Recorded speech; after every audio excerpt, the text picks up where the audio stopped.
Tom Ford Beau de Jour. How good is it? Let's talk about that.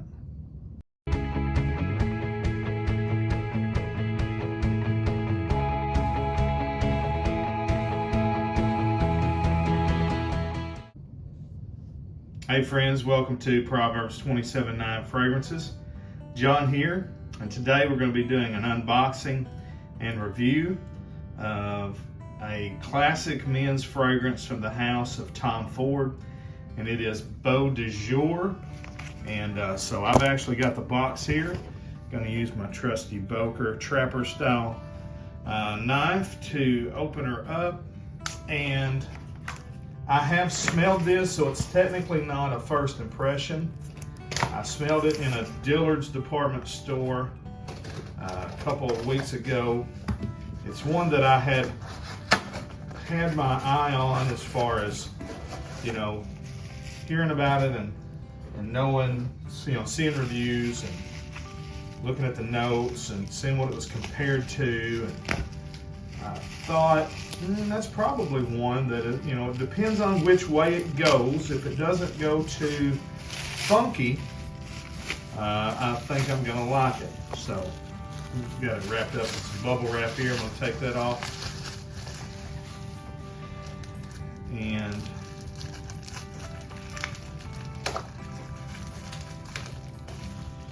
got some extra plastic wrap. And then also has the factory cellophane on it. So get all this extra plastic wrap off. There you see, and the factory cellophane. And I bought this off of a reputable dealer on eBay. Saved a little bit of money, not a whole lot, but as long as it's a reputable company and I can save, $10, $15, I'll do that. So this is the 1.7 ounce. And so let's look at their box presentation. This is not my first Tom Ford. I've owned Grey Vetiver Eau de Toilette and Grey Vetiver Eau de Parfum as well. I've had a bunch of other samples, but as far as full presentation, this the best I can remember, this is similar to the box of Grey Vetiver, other than the shape is obviously much different. So in their regular line, I don't know, is this the signature line? I know it's not their exclusive line or whatever. It's just kind of the more, designery type line. It's just regular kind of designer presentation. Some people consider Tom Ford a niche house, and I can see that. It's kind of like Guerlain. They're technically, he's the epitome of a designer. He is a fashion designer. He makes clothing and all that stuff. So he is a designer, but like Guerlain, Tom Ford has their more niche line, more high quality exclusive line, like Guerlain has their really expensive line as well. So, but everything that you get from Tom Ford is going to be high quality. So here we got the little kind of squatty, classical style, old school style bottle, which I really like. It's kind of the fluted vertical lines. The lid matches that, signed Tom Ford TF on the top. You got your sticker with your product information on the bottom, and just a kind of a little placard on the front. Very similar to something I've bought recently. I'm looking around, I may have took it home and I can't remember what it was, but it looks very similar to something. Anyways, the cap is not really heavy. It's got a decent amount of weight. It's metal with the plastic insert. It doesn't click into place, but it does fit very snug and secure. And I'm going to expect a nice atomizer here, but we'll see. Yeah, good atomizer. I would say pretty good. Yeah, pretty good. Not the best I've ever seen or anything, but that's a good atomizer. All right, so in the air, before I put it up to my nose, I can start to already smell the spices and the aromatics. And I'm kind of going to handle this one. No, I'm not. I'm going to give you my first impression of, kind of smelling it again, and I'm going to stop and let it dry down, and we'll go ahead and do a full review. Out of the gate, it's a blast of citruses and spices and herbal notes. And I remember from smelling it, I liked the opening, but once it started drying down, I really started liking it. But it's kind of a, I would call it a neo fougere. It walks a fine line of, if you told me this came out in 1960 and I didn't know what it was, I would believe you. But somehow it does it in a way that it's not too dated, it just smells like classic men's French, I guess, style perfumery. It's not really Italian smelling. I would call this French style, robust, citrus aromatic with fougere qualities. There's some nice lavender coming in. Like I said, there's some moss and some things in the background, but they're not coming out yet. What I'm going to do is I'm going to let this dry down. I'm going to come back in 2 hours and I'll give you the note breakdown and everything and give you my full thoughts. All right, I'm back. It's been about 2.5 hours, maybe closer to 3. And it's still projecting pretty good, honestly. I think the longevity and the sillage, it's got a really good sillage. It projects. And I can tell as strong as it is at about, like I said, it's been 2 hours and 52 minutes. It is still projecting pretty good. So this is going to be an all-day scent. So eau de parfum concentration. Let's get into it a little bit more now. So as a 2020 release, and I think that just means on this one, putting it into the more affordable line. I'm not sure what the original, the exclusive or the top line, when it come out, but it's definitely older than 2020.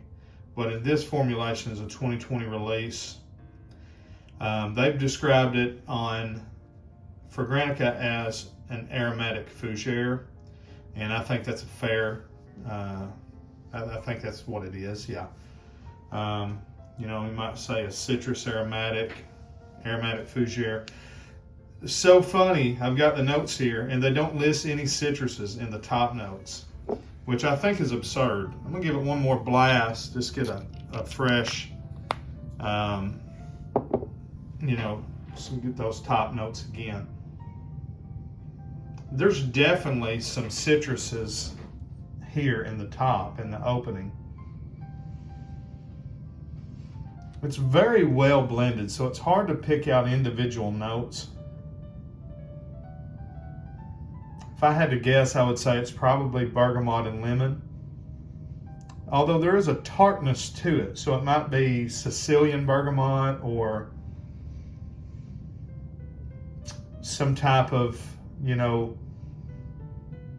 greener, more rindy citrus fruit. But there's definitely some citruses in there. But what they have listed is lavender extract and lavender as the two top notes. And so, like I said a while ago, the initial blast, what sticks out first is some citruses and some herbal qualities, some kind of spicy herbal qualities. And then if you know what lavender smells like, you definitely can can smell it. But it takes about a minute or two, and the citruses start to kind of fade out, which may be why they didn't even list them. They're not there for much other than just kind of this initial blast. They don't totally disappear after a couple minutes, but I mean, they start to take a back seat, and that nice, it's a spicy lavender. I'm thinking that's probably what the extract is. It's just a real spicy, aromatic lavender that comes in, and it's the star of this fragrance. That's what gives it that fougere quality. The mid notes are rosemary, oak moss, mint, basil, and geranium. So you've got that rosemary, you've got the mint and the basil. All three very aromatic, very, when you crush mint leaves or basil leaves or rosemary, it's just going to put a bunch of aroma in the air. When you cook a steak and you throw in some butter and some rosemary, it just, boom, it just kind of blasts you. And that's what it's for. It's to put just this kind of cloud around you, this blast of all these different aromas. The geranium is there to give it a nice classic, men's style floral aspect to it. The oak moss starts coming in pretty soon as well. And then it dries down to this really nice, milder lavender with the bed of oak moss, patchouli, and a kind of a sweet ambery note. Patchouli and amber are the base notes. This thing is masculine, number one. This is a very masculine barbershop type, but a very classy barbershop. The words that come to my mind when I smell this: masculine, classy, sophisticated. I thought of the word formal, but formal to a degree, meaning I definitely could wear this with a tuxedo. You could see a man with a, he's either in black tie or he may have a, white tuxedo jacket with black lapels, but he's dressed to the nines and he's going out. I could also see a man putting this on who just has his Friday night Western attire. He's got his nice, crisp new blue jeans and his Western shirt. His mustache is greased, and he sprays this on, and he's heading out to, line dance or just be macho in public. This is a very, very classy, clean, masculine fragrance. I love it. I loved it at first smell when I smelled it in Dillard's, and I love it today. What does it remind me of? The fragrance that it gets compared the most to on Fragrantica is this one, Zeno by Davidoff. And I think that's fair. They're definitely in the same genre, okay?